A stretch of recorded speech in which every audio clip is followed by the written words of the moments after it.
کی رعایت سے کبھی تو فیض یاب، کبھی بے فیض، کبھی فیاض، اور کبھی کچھ اس طرح کے آپ جملہ بازی کرتی ہیں، تو اس سے یقینی طور پہ آپ کی قوت متخیلہ اور قوت مکالمہ کا تو اندازہ ہو جاتا ہے، لیکن اس سے دلوں پہ کتنے زخم پڑتے ہیں وہ آپ کو اندازہ نہیں۔ شیخ رشید صاحب جب کبھی مشورہ دیتے ہیں کہ وہ گیٹ نمبر 4 سے پیچھے ہٹتے ہی نہیں ہیں، بتاتے ہیں کب اندر کی خبریں وہ بتا رہے ہیں، حالانکہ وہ نہ فوجی ہیں نہ ان کا استحقاق ہے۔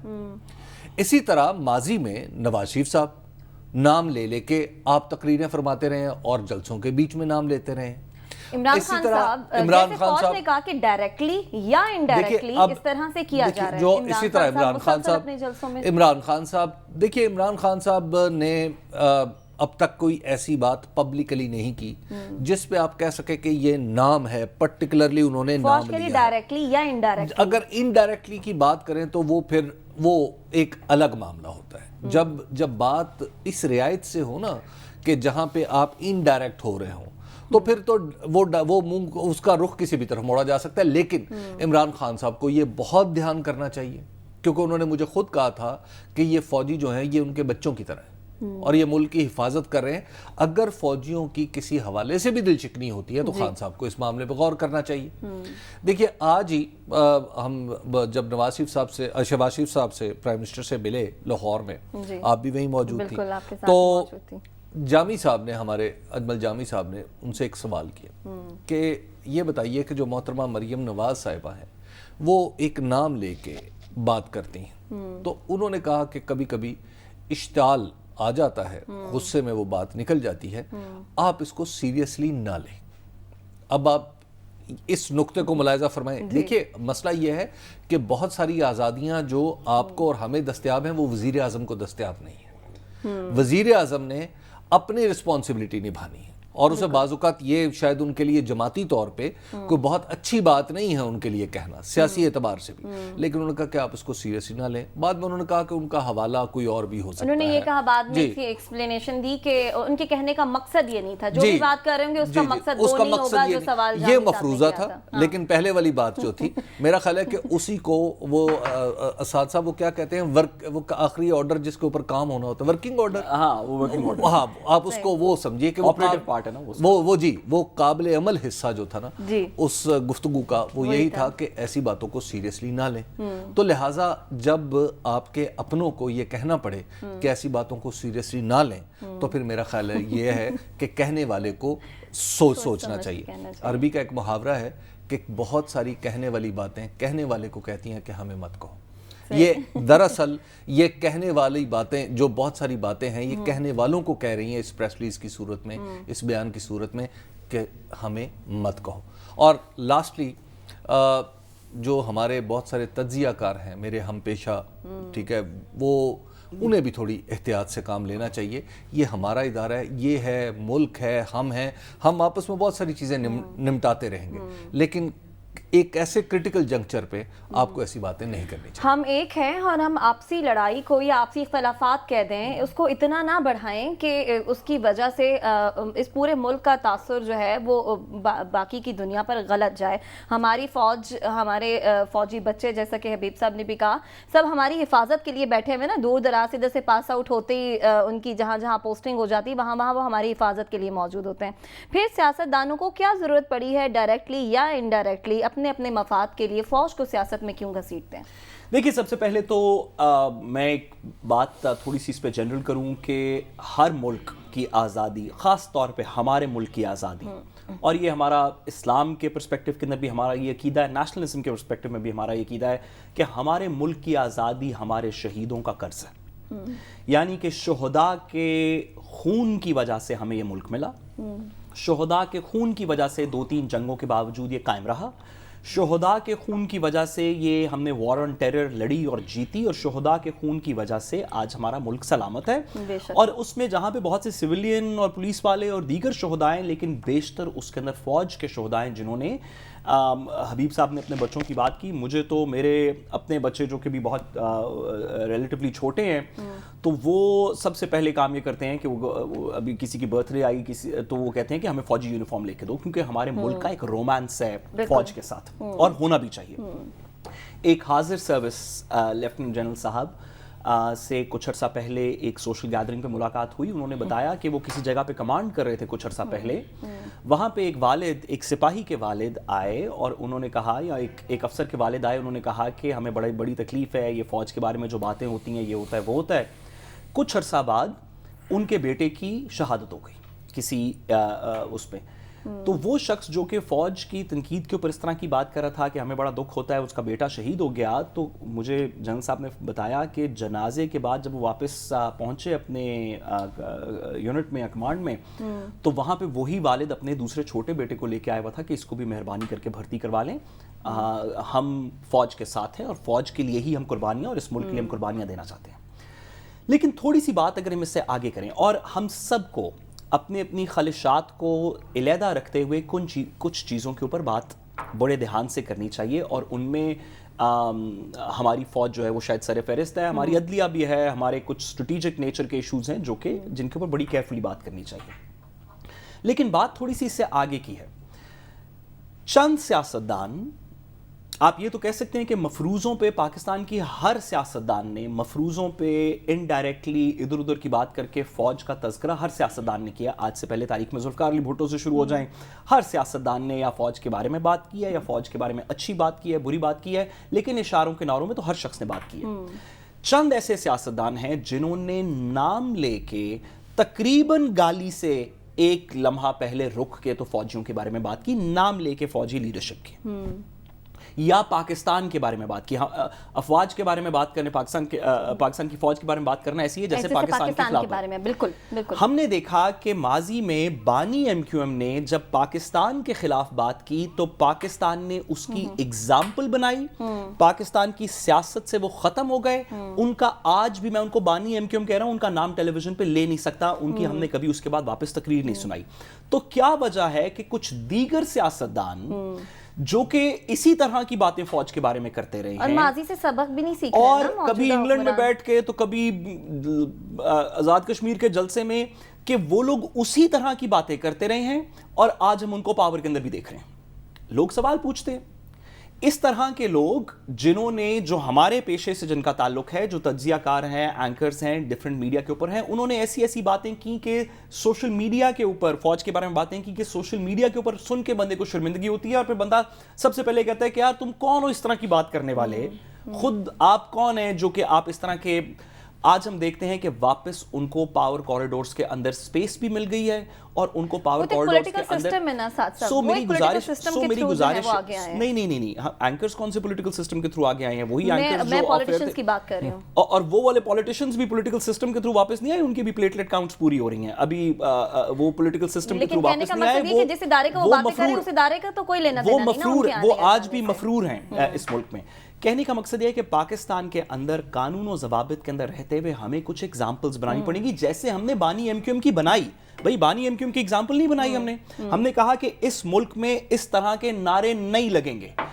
افواج پاکستان نے یہ فیصلہ کیا کہ آج کے بعد کراچی بند نہیں ہوگا, اور وہ دن اور آج کا دن کراچی بند نہیں ہوا.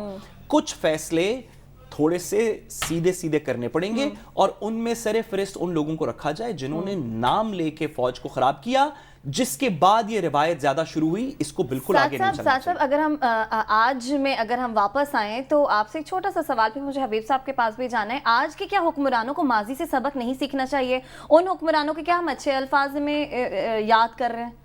آج کے حکمران کے اندر, سوری میں اب بات تھوڑی سی کیئرفلی کرنا چاہتا ہوں, آج کے حکمرانوں کے اندر ایسے لوگ شامل ہیں جن کو پتا ہے کہ ہم نے فوج کو گالیاں نکالی اور ہم واپس حکومت میں آ گئے.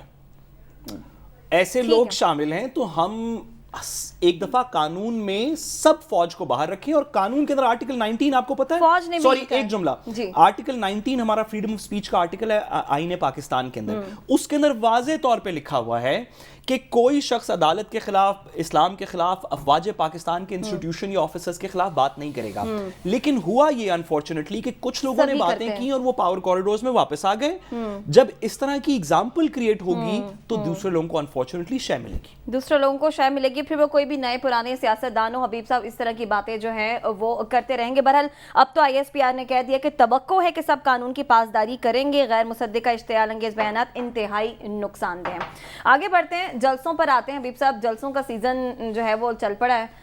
عمران خان کے 10 جلسے ہو رہے ہیں, دوسری طرف حکمران جماعت مسلم لیگ نون جو ہے اس کی جانب سے ایک جلسوں کی سیریز شروع ہو گئی. پھر آنے والے وقت میں کہا جا رہا ہے کہ پیپلز پارٹی بھی کچھ جلسے وغیرہ کرنے جا رہی ہے.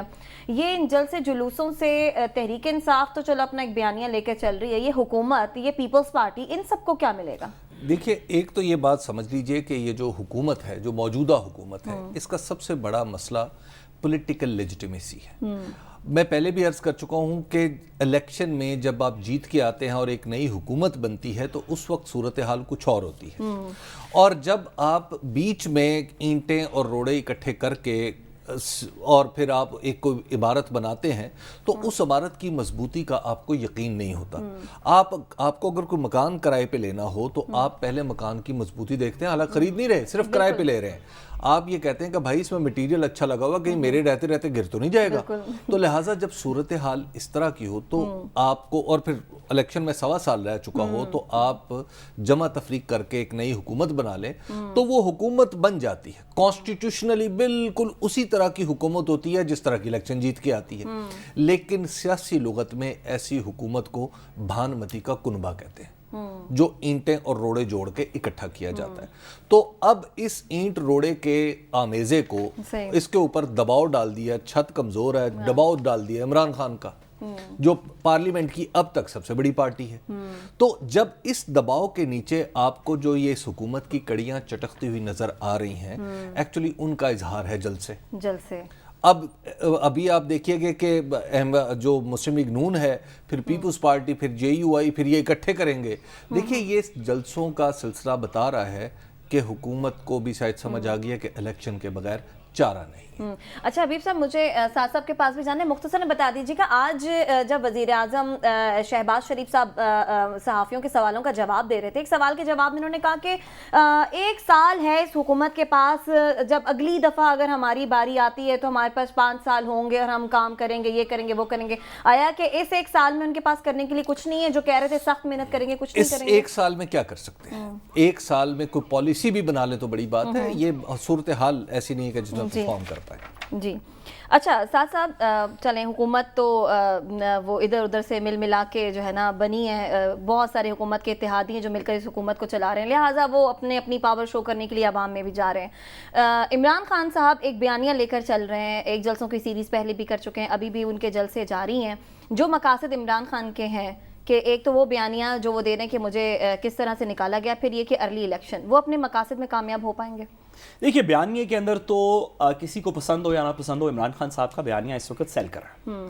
آپ اس کو سوشل میڈیا پہ دیکھ لیں, آپ مختلف پولز دیکھ لیں, آپ جلسوں کا سائزز دیکھ لیں, عمران خان کا بیانیہ اس وقت سیل کر رہا ہے. اب سوال یہ ہے کہ کیا عمران خان صاحب اس کراؤڈ کو, جو کہ ابھی میں اپنے ہمارے بہت ہی ایکسپیرینس رپورٹر ہیں طارق حبیب صاحب, ان سے بات کر رہا تھا کہ کیا آپ کے خیال میں کمپیریزن ہے جلسوں کا, تو انہوں نے کہا کہ کمپیریزن PTI کے جلسوں کا اور نون لیگ کے جلسوں کا اس وقت کرنا انفیئر ہے, کیونکہ PTI کے واقعی بہت بڑے جلسے ہو رہے ہیں. لیکن باتوں میں یہ بھی بات سامنے آئی کہ جلسے بڑے ہونے کا مطلب یہ نہیں کہ آپ الیکشن جیت جائیں گے, کیونکہ الیکشن کی ایک مشینری ہوتی ہے. آپ نے انشور کرنا ہے کہ جتنے لوگ آپ کے سپورٹرز ہیں کسی بھی حلقے میں, ان لوگوں کے ویلڈ ووٹس بنے ہوئے ہیں, وہ کون سے پولنگ سٹیشن پہ ان کی ووٹر لسٹیں ہوں گی, وہ اس دن اپنا ID کارڈ وغیرہ لے کے وقت پہ پہنچیں گے. جو آپ کے وہاں پہ مانیٹرنگ کے میکنزمز ہیں پولیٹیکل پارٹیز کے, وہ ان پلیس ہوں گے. اس مشینری کے اندر, جس کو الیکٹورل مشینری کہتے ہیں, اس کو چلانے میں پاکستان کی سب سے بہترین پارٹی پاکستان مسلم لیگ نون ہے, جس کی گراس روٹس کے اوپر یہ مشینری چلتی ہے. پاکستان تحریک انصاف کے لیے اگر وہ پریشر کریٹ کر کے الیکشن کال بھی کر لے تو اس کے بعد بھی اصل چیلنج یہ ہوگا کہ اس پبلک سپورٹ کو الیکشن کے اندر ووٹوں میں کنورٹ کر سکتی ہے, اور اگر تو وہ اس کے 100% کنورٹ نہیں کر سکتی, 50-60% کنورٹ کرتی ہے, تو الیکشن کے اسی طرح کے رزلٹ آئیں گے. تو پھر بڑے بڑے جلسوں کا فائدہ بھی نہیں. ٹھیک ہو گیا, آپ کا کامنٹ آ گیا, بریک کی جانب بڑھیں, بریک سے واپس آئیں گے. تو حکومت بدل گئی لیکن عوام کی مشکلات ابھی تک ختم نہیں ہوئی, مہنگائی میں مزید اضافہ ہوا ہے, اشیاء خورنوش مزید مہنگی ہوئی ہیں, اس پر بات کریں گے, ہمارے ساتھ رہیے گا.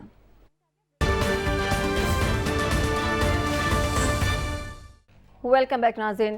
نئی حکومت کو بنے تقریباً 1 ماہ مکمل ہونے والے ہیں. اس حکومت کا اقتدار میں آنے کا مقصد یہی تھا کہ عوام کی مشکلات کو کم کیا جائے, لیکن اس کے باوجود ہم دیکھ رہے ہیں حبیب صاحب کے ہر گزرتے دن کے ساتھ یہ مشکلات بڑھتی جا رہی ہیں. جیسے یہ رمضان ختم ہوا, مرغی کی قیمت میں بھی اضافہ ہوا, ملک کے مختلف شہروں میں 100 سے 150 روپے اضافہ ہوا ہے. اسی طرح سے دیگر اشیاء خورنوش کی قیمتیں وہ بھی انکریز کر گئی ہیں. اگر ہم بات کریں آٹے کی, تو آنے والے دنوں میں آٹا بحران بھی بالکل. دیکھیے, میں اس پہ پہلے بات کرنے سے پہلے ہم نے 10 اپریل کو جب یہ حکومت بن رہی تھی باقاعدہ طور پہ, تو اس وقت کچھ نمبرز چلائے تھے. تو اب چونکہ 1 مہینہ ہونے والا ہے, تو احتساب میرے اوپر تو پہلے بڑا الزام لگا ہے کہ جناب میں پچھلی حکومت کا پراپر احتساب نہیں کرتا, پچھلی حکومت والے کہتے تھے ان سے پیچھے والوں کے نمبرز کو نہیں بتاتا. تو اب میں نے سوچا یہ ہے کہ سارے نمبرز جو ہے نا وہ صحیح بتائے جائیں. تو اب 1 مہینہ ہو رہا ہے, تو 1 مہینے کے اندر کچھ نہ کچھ راستہ, اور پھر اتنے تجربہ کار لوگ ہیں. جی ہاں, ٹھیک ہے نا, تو اتنے تجربہ کار لوگوں کی موجودگی میں کچھ بدلنا چاہیے, تو پہلے دیکھ لیتے ہیں کہ کچھ بدلا ہے یا نہیں بدلا. ٹھیک ہے, تو 10 اپریل کو جو نمبرز تھے ان کے مقابلے میں, وہ بھی ساتھ بتاتا جاتا ہوں آپ کو, انفلیشن ریٹ تھا ہے آج 13.37%, اور جب یہ حکومت آئی تھی تو اس وقت 12.02 تھا. گویا 1.35 کا اضافہ ہوا ہے انفلیشن میں. جو انٹرنیشنلی پیٹرول کی پرائسز تھی, پچھلی حکومت جب تھی تو وہ 97 تھی. ظاہر ہے اس میں نہ پچھلی حکومت کا قصور ہے نہ اس حکومت کا قصور ہے, تو وہ اب 110.58 پہ ڈالر پر بیرل کے اوپر یہ پرائس پہنچ چکی ہے. اور پیٹرول کی پرائسز جو اس وقت تھی, عمران خان صاحب نے ذرا سبسیڈائز کر دی تھی, اور اب بھی وہی ہیں کہ 149 روپے 86 پیسے. البتہ ڈالر میں تھوڑا سا اضافہ دیکھنے میں آ رہا ہے, اور تھوڑا ڈالر وولیٹائل بھی نظر آ رہا ہے. آپ دیکھ رہے ہیں 189 تک جاتا ہے, پھر 187, آج 187 پہ ہے, اور اس وقت 186.28 پہ تھا. اور اگر ہم تحریک عدم اعتماد سے اس کو اٹھائیں تو 178 روپے پہ تھا. تو گویا یہ کسی نہ کسی درجے میں یہ جو اضافہ ہے تحریک عدم اعتماد پیش کرنے والوں کے کھاتے میں, آپ تھوڑا سا اس کو ڈال سکتے ہیں, جہاں پرانی حکومت کی نااہلی پہ بھی ڈال سکتے ہیں. ٹیکس کلیکشن جو ہے وہ پچھلے جب جولائی ٹو مارچ تھی ٹوٹل, وہ تھی 44 کھرب روپے, یعنی 4400 ارب روپے, اور آج ہے 4858 ارب روپے.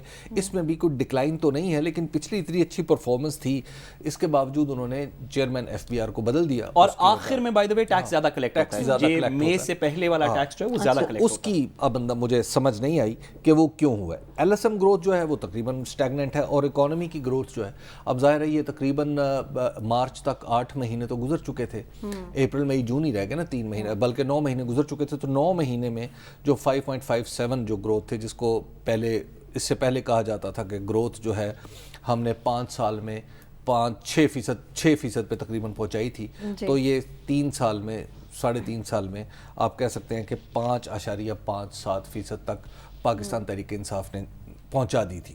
تو لہٰذا اس حکومت کو جو کچھ سچویشن مل رہی ہے وہ اتنی بری نہیں ہے, البتہ جتنی کہ بیان کی جا رہی ہے, دیکھیے جتنی کہ سمجھی جا رہی ہے. اب پرابلم یہ ہے کہ آپ سوئی کی درد کو بھی سمجھیں کہ جناب بالکل جان نکل گئی ہے, اور پھر آپ تلوار کی دھار پہ بھی چل سکیں. تو یہ تو فرق ہے نا, بندے بندے میں فرق ہوتا ہے. چینی تو ظاہر 90 روپیز پہ ہے تقریباً, وہ پچھلی حکومت جہاں چھوڑ کے گئی تھی وہی ہے. آٹے میں البتہ اضافہ ہو گیا, اور مرغی کے گوشت میں بھی آپ دیکھ رہے ہیں کہ 100 روپیہ, اب لوگ تو اس پہ کئی پھپتیاں کستے ہیں, لیکن میرا نہیں خیال کہ ایسی کسنی چاہیے. لیکن اب 100 سے 150 روپیہ مختلف شہروں میں یہ اضافہ ہو گیا. آج جب ہم شہباز شریف صاحب سے, اور بجلی بھی 2 بار مہنگی ہو گئی ہے, تو اب یہ جو ساری مہنگائی ہے, اس کا مطلب یہ ہے کہ پچھلے 1 مہینے میں حکومت نے اپنے عمل سے تسلیم کر لیا ہے کہ جو پچھلے مہنگائی تھی وہ ایکچولی عمران خان کا قصور نہیں تھا, وہ انٹرنیشنل پرائسز تھی. اس کی وجہ یہ ہے کہ آج بھی شہباز شریف صاحب، اور صرف آج نہیں، روزانہ کی بنیاد پہ آپ دیکھیں کہ کوئی نہ کوئی جو حکومت کا منسٹر ہے وہ آ کے اس بات کی تبلیغ کرتا ہے کہ انٹرنیشنلی پرائسز چونکہ تیل کی زیادہ ہے تو ہمیں تیل وہاں تک لے کے جانا پڑے گا. صحیح. آپ دیکھیے مفتیٰ اسماعیل صاحب بھی اب اس بات کے فیوز و برکات بیان کرتے ہیں کہ انٹرنیشنلی جب ہم لنک کر دیں گے پرائسز سے تو وہ پرائسز تو ہو جائیں گی 255 روپے کی، اور کہیں گے، وہ کہتے ہیں کہ اکراس دا بورڈ سبسڈی نہیں دینی چاہیے، یہ ٹارگیٹڈ سبسڈی دینی چاہیے.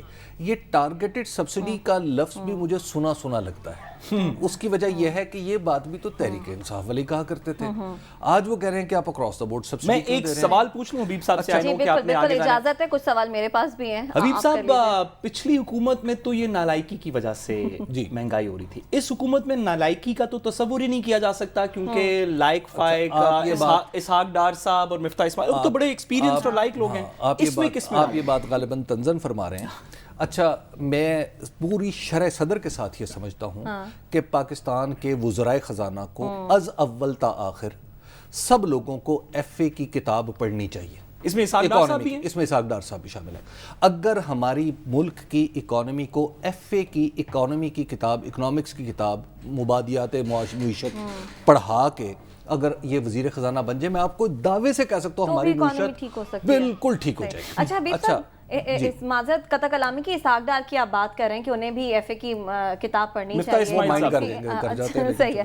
اچھا حبیب صاحب، وہ کہہ رہے ہیں کہ ڈالر جو ہے وہ 160 پہ لے کر جانے کی خواہش ہے اسحاق ڈار صاحب کی. میرا خیال یہ ہے کہ جو ڈالر کے بارے میں ہماری جو میں اس کو کہوں گا معاشی، میرے ذہن میں سخت لفظ آ رہا ہے، میں اس کا ایکچولی متبادل سوچ رہا ہوں. ہمیں نا ذمہ داری سے بولنا چاہیے. ہمیں یہ بات، میرا خیال یہ ہے کہ سابق وزرائے خزانہ کے بعض معاملات میں تو مجھے لگتا ہے ان کے منہ پہ ٹیپ لگا دینی چاہیے. اس کی وجہ یہ ہے کہ آپ 160 روپے کہتے ہیں، کبھی آپ کہتے ہیں 145 روپے تک چلا جائے گا، کبھی آپ کہتے ہیں یہاں تک ایک منسٹر صاحب اٹھتے ہیں خورشید شاہ صاحب جی وہ 200 روپے تک جانے کی سن رہے ہیں. یہ لوگ کون ہیں؟ اور اسی طرح پچھلی حکومت میں آپ کو یاد ہے گورنر سندھ صاحب بھی فرمایا کرتے تھے کہ ڈالر کی یہ پرائز، ڈالر کی قدر یہ ہو جائے گی، ڈالر کی قدر وہ ہو جائے گی. ایک تو سب سے پہلے مفتاح اسماعیل صاحب اگر کچھ کرنا چاہتے ہیں تو ان کے منہ بند کریں. دوسری بات یہ ہے کہ اور شہباز شریف صاحب ان کے منہ بند کروائیں.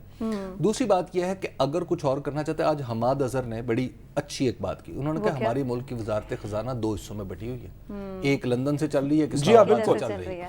آپ جب اس طرح کی آپ کی وزارت خزانہ چلے گی تو آپ ریئل ڈیسیژنز کیسے کر سکیں گے؟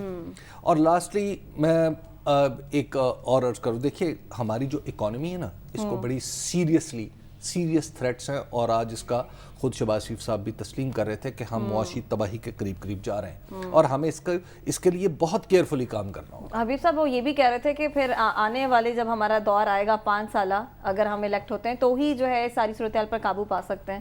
اس 1 سال میں آپ کو لگتا ہے کہ وہ حکومت اس معاشی تباہی کو کنٹرول کر لے گی؟ بات یہ ہے کہ یہ وہ دلیل ہے جو میرا خیال ہے اب چلے گی نہیں، اور یہ جو کہ دینا شروع کر دی ہے اس اس کی وجہ یہ اپوزیشن میں رہ کے تو دلیل دی جا سکتی تھی، اب حکومت میں آ کے نہیں دی جا سکتی. صحیح. صاحب، آپ سے بھی سوالوں کی بوچھاڑ ہوگی اس بریک کے بعد. بہت سے سوال ہیں جو میں نے آپ سے کرنے، ہمارے ساتھ رہیے گا، واپس آتے ہیں.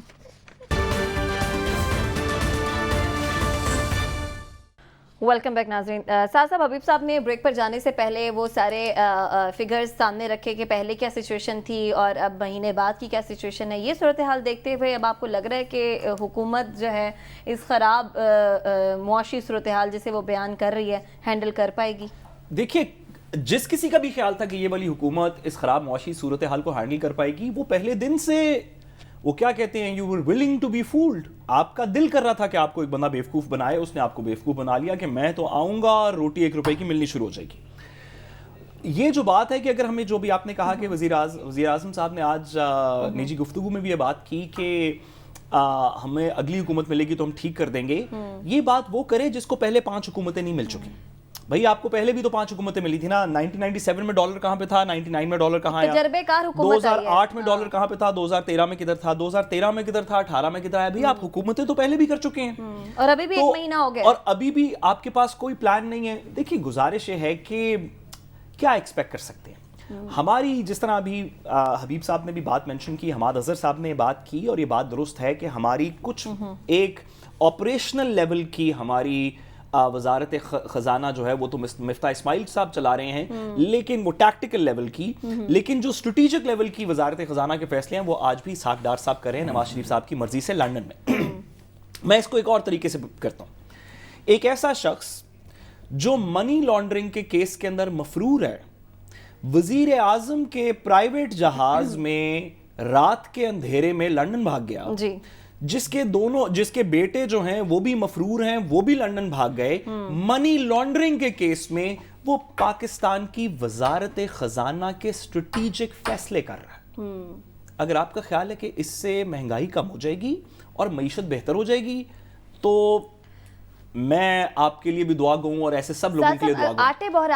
آٹے کا بحران آنے والا ہے, آپ کو لگتا ہے کہ اس کی ذمہ دار یہی حکومت ہوگی؟ کیونکہ جب وہ وقت آ رہا تھا گندم کاشت کرنے کا, تب کھاد کا بھی مسئلہ آیا تھا. حبیب صاحب اور آپ لوگ پروگرام میں بیٹھ کے یہ بات کیا کرتے تھے کہ آنے والے وقت میں آٹے کا بحران آنے والا ہے. وہ بحران بھی اسی حکومت کے کھاتے میں آئے گا؟ دیکھیے, آٹے کا جب بحران آئے گا تو یہ والی حکومت اس کو پچھلی حکومت کے کھاتے کے اندر ڈالنے کی کوشش کرے گی. پچھلی حکومت جو ہے وہ 2-3 ایکسکیوزز دے کے اس حکومت کے اندر کھاتے میں ڈالنے کی کوشش کرے گی.